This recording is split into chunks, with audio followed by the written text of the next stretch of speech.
Je vous salue dans le précieux nom de Jésus. Grande est ma joie d'être à nouveau avec vous dans ce nouveau numéro de notre émission Aiguise ma foi. Et nous bénissons Dieu pour la faveur qu'il nous accorde d'être à nouveau réunis pour pouvoir partager autour de sa parole dans ces merveilleux sujets que nous avons entamés depuis le début de ce mois où nous parlons sur les langages de Dieu. Et je suis persuadé que ces messages bénissent des vies. Ces messages font du bien à plusieurs personnes et ça emmène un élan transformateur dans plusieurs destinées. Parce que vous devez savoir que tout ce que l'homme est censé devenir, tout ce que nous, chrétiens, nous sommes censés devenir, et tout ce que chaque être humain en général est censé être, est lié à ce que Dieu a prévu dans son plan. Et du coup, il est important d'être en communication avec Dieu pour découvrir son plan afin de pouvoir évoluer. Et cette communication se fait de manière particulière qui diffère des fois de la manière à laquelle nous, en tant qu'humains, nous attendons que Dieu puisse nous parler.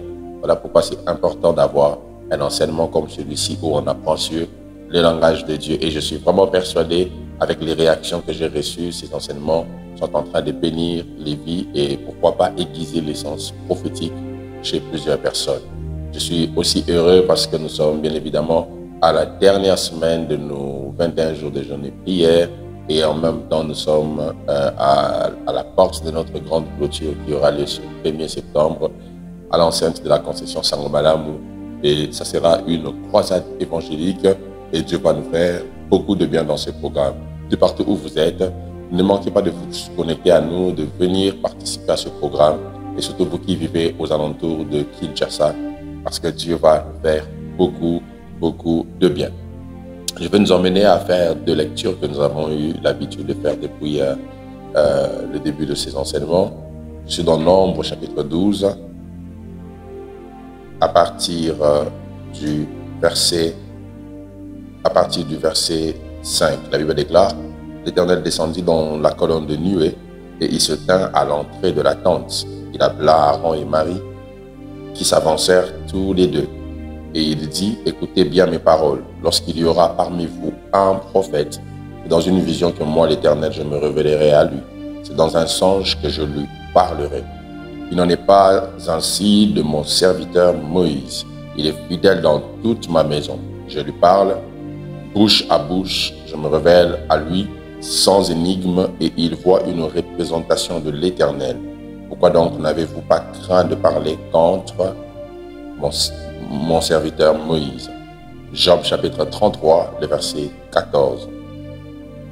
Job chapitre 33, le verset 14. La Bible déclare ceci: Dieu parle cependant, tantôt d'une manière, tantôt d'une autre, et l'on n'y prend point garde. Je vais le répéter. Dieu parle cependant, tantôt d'une manière, tantôt d'une autre, et l'on n'y prend point garde. Nous sommes en train de nous entretenir autour du langage ou des langages de Dieu, comme je l'avais dit dès la fois passée. Je nous ai fait voir quelques généralités depuis le commencement sur ces messages en faisant voir que Dieu parle à tout humain. Dieu parle à tout le monde. Je vous ai aussi dit, bien que Dieu parle à tout le monde, Dieu ne parle pas par tout le monde.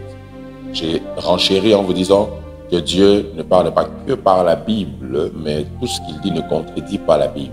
Donc, il n'y a pas un discours divin qui peut venir en contradiction avec la parole de Dieu écrite que nous avons, qui nous parle déjà de manière ponctuelle et permanente.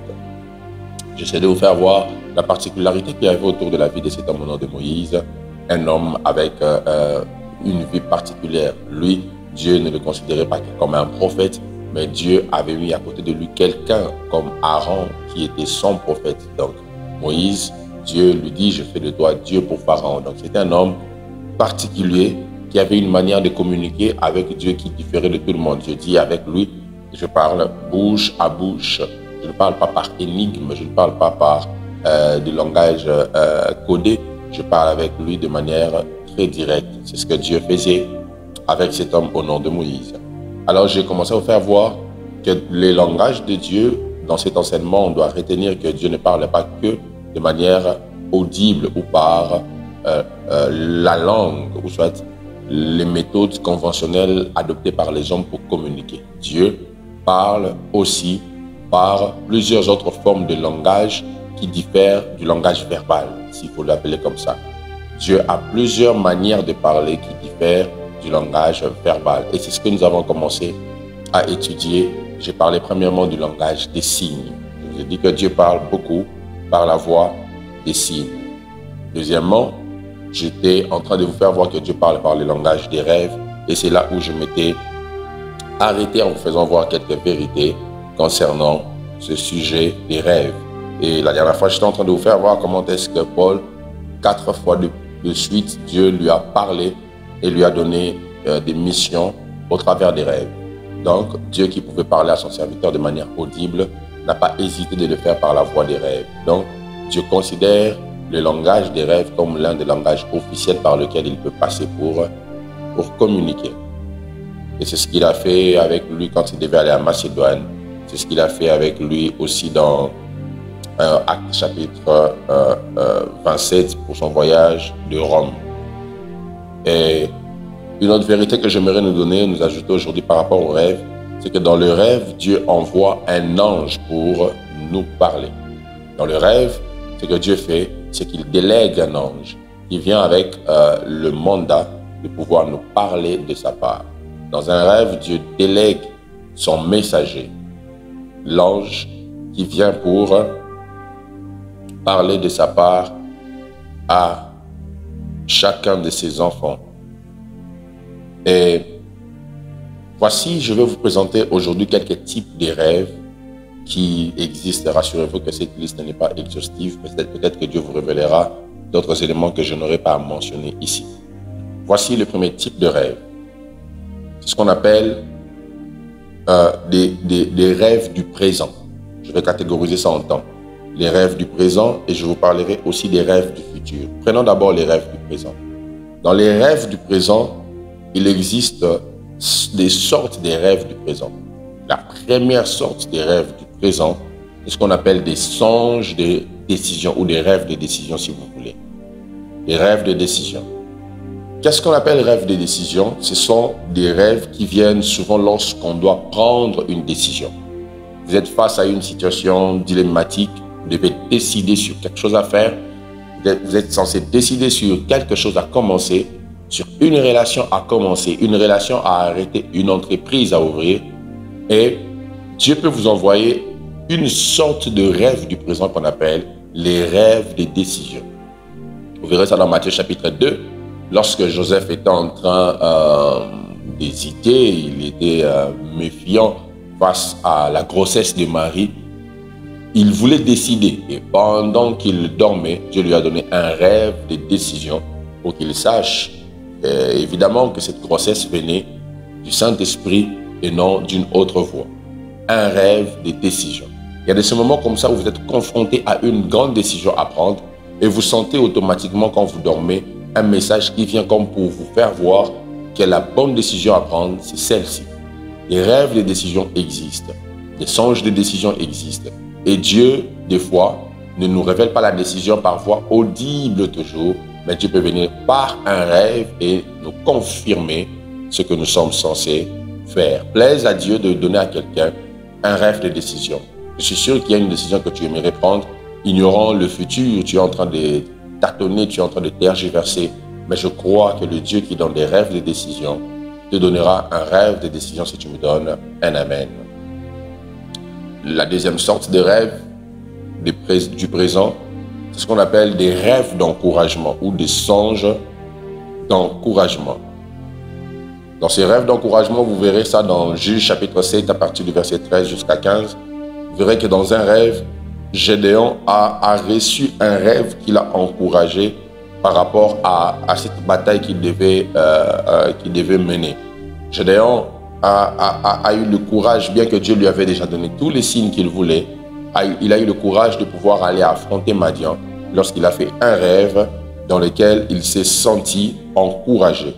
Un rêve dans lequel il a senti que Dieu était avec lui. Il y a des moments comme ça où vous faites un rêve et ce rêve vous donne juste un seul message, l'encouragement, la volonté de pouvoir continuer. Je vais le lire, Juge chapitre 7, verset 13 à 15. La Bible déclare, Gédéon arriva et voici un homme racontait à son camarade un songe. Il disait, j'ai eu un songe Et voici un gâteau de pain d'orge roulé dans le camp des Madians.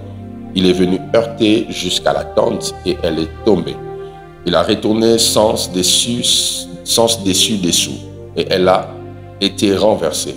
Son camarade répondit et dit, ce n'est pas autre chose que l'épée de Gédéon, fils de Joas, homme d'Israël. Dieu a livré entre ses mains Madian et tout le camp. Verset 15.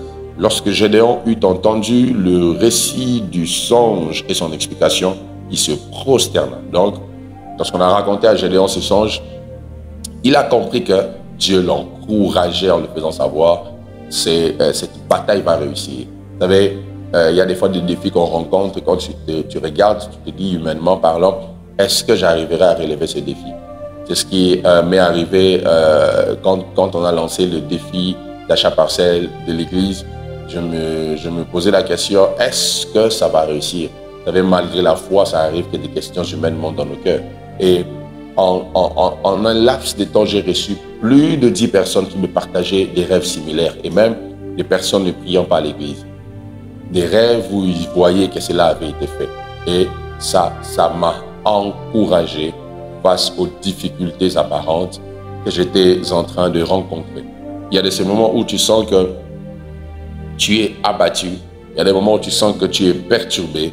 Dieu peut simplement utiliser un rêve d'encouragement, un songe d'encouragement qui te fait comprendre que tu dois continuer dans cette relation, qui te fait voir que malgré qu'on vient de te licencier, il y a mieux pour toi qui arrive. Dieu peut envoyer quelqu'un qui vient avec un rêve qui t'encourage.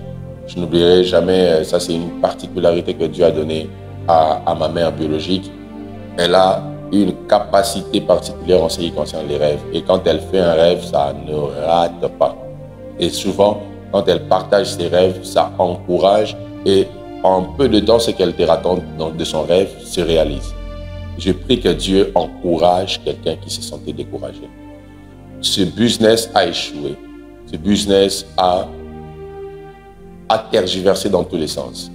Je crois en ce jour qu'il y a une grâce que Dieu te fait en t'encourageant, en te faisant voir qu'il est possible que tu te relèves et que tu continues. Je suis venu dire à quelqu'un que le relèvement est possible et Dieu peut te communiquer la motivation de te relever au travers des rêves, au travers des songes. Et je prie au nom puissant de Jésus que des rêves divins te soient donnés, que des capacités divines te soient accordées pour que tu sois rendu capable de pouvoir avancer, capable de pouvoir aller loin, même s'il y a des échecs sur le plan physique, mais que sur le plan spirituel, Dieu puisse illuminer les yeux de ton cœur et te donner la capacité de foncer, de percer, de continuer. Là où tu avais échoué, Dieu te communique des rêves qui t'encouragent.